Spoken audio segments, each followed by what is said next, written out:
The heat is on. It's real. And experts say it can actually cause a lot of problems with your hair. Also, lots of myths have related to hair care and growth over the years. A lot of people talk about it more, seems like, in the summer months. So joining us right now to give us the facts, and nothing but the facts, New York City hair loss specialist, Dr. Michael Wolfeld. Thanks for joining us, Doc. Thanks for having me, guys. All right, so we're going to talk about this, but we want to play a little game. We're going to let you be a game show host. All right. You throw out questions about summer hair myths. Rosanna and I will give you a true or false answer, and then you'll explain whether or not we're right or wrong. Yeah, okay? perfect. I like it. I like it. You guys ready? Yeah, we're ready. All right, here we go. Number one, washing your hair every day in the summer is bad. What do you guys think? True. False.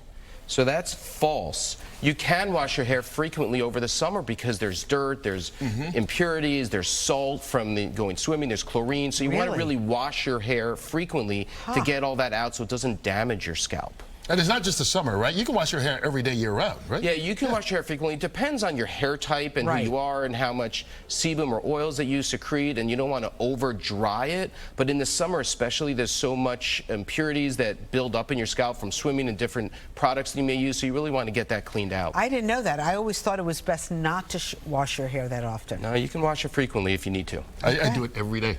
Year-round. You don't have that much hair. Oh, I'm just telling This is you. a mop I got on my head. All right, question number two. All right, question number two. Here we go. Frizzy summer hair can be tamed by wetting it.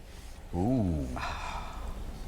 Yeah, it's False. true. False. So you are right, Rosanna. It is false. So you have frizzy hair, maybe caused by heat, humidity. So just adding wetness or humidity can add to more frizziness. So you want to really condition it. You want to nourish it, moisturize it. That's going to help frizzy hair. If you have split ends, you can trim the split ends. But just adding wetness to frizzy hair is not going to treat the frizziness. Good to know. All right, number three. Right. Here's one that a lot of people may not know about, but baseball caps can cause balding. What do you guys think? True. Look at Tiger Woods. No, I'm not picking on him, but I think that's a good example. I'm going to say false. So it is false. Oh, it is false. Really? So everybody grew up thinking that baseball caps cause balding, right? You've always been told that. Yeah. But that's not true. And it's really genetics that leads to hair loss. So with Tiger Woods, you may have to look at his family. But baseball caps do not cause balding, and actually over the summer it's actually helpful because you want to protect your scalp from the sun and from the UV rays, so baseball caps can be beneficial to protect your hair, but baseball caps don't cause balding. Okay. Ah, all right. Stick that in your pipe and smoke it. Number four, here we go. Hair doesn't grow in the summertime. That's false. Yeah, yeah. Hair, yeah, that's true. No, you're right. It is false. Yes. Yeah. So hair actually grows a little bit faster. I was just about to say that. I think my hair grows faster in the summer. Yeah. So the thinking behind that is that there may be some more blood flow going to your scalp over the summer, and that increased blood flow may increase the growth rate of the hair. So it may grow a little bit faster in the summertime. Yeah, I definitely notice a difference. All right, And one our more. last question, number five: coloring your hair can lead to hair loss. I would say true. So, you know, listen, I do everything to this hair. It's like my mother says, you're going to lose your hair. You're going to lose it. I'm going to say true. So so the answer is false. Oh, so Thank you, Lord. Okay. But coloring your hair is not going to lead to a permanent loss of hair, but it can be damaging to your hair. So the actual dye can damage the strands of hair, the cuticle, can lead to more breakage, more shedding of hair, can be irritating to your scalp. So you may see some temporary shedding, but it's not going to lead to a permanent loss of hair. So, Doc, what are you seeing right now? Because people come to you not for just advice, but they come for treatment.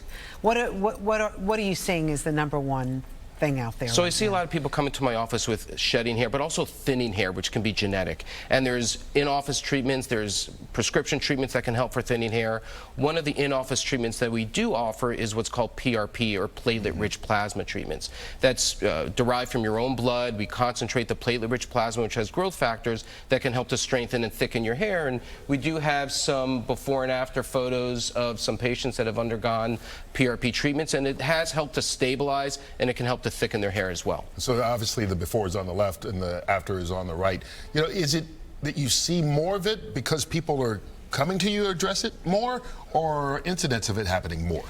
Well, it's hard to know exactly, but I think it's concerning people more. It's bothering them more. They're looking in the mirror more. They're doing more Zoom calls, so they're seeing themselves more often. So it bothers them, and they've read that there's treatments available, so they can just come in, get an in-depth consult, and see what may be right for them. Dr. Wolfeld, if people want to find you, where can they? So my website is wolfeldhair.com. My Instagram is at Dr. Dr. Wolfeld, is what would be my Instagram handle. And when Pat Sajak officially retires, you got another job you can have. Here we go. Thank you so much, Doc. Thanks for having me. Thanks for doing this. This was fun. All right.